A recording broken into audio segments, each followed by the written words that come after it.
आज आम्ही मित्रमंडळीसह तिरुवनंतपुरम केरळची राजधानीमधील पद्मनाभम स्वामी मंदिराच्या दर्शनासाठी आलेलो आहोत। सकाळी 3 वाजता आम्ही दर्शनाच्या रांगेत होतो आणि 4 वाजता दर्शन घेऊन बाहेर पडलेलो आहे।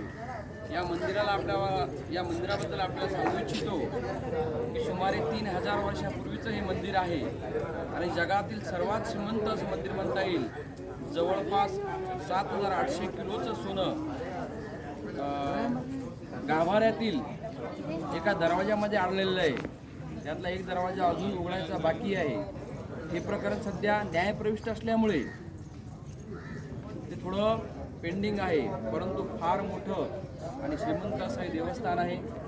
याच्या दर्शनासाठी आम्ही या ठिकाणी आलो आहोत। अगोदरच्या व्हिडिओमध्ये माझ्यासोबत असलेले सर्व सहकारी नातेवाईक मी सुद्धा दाखवलेले आहेत।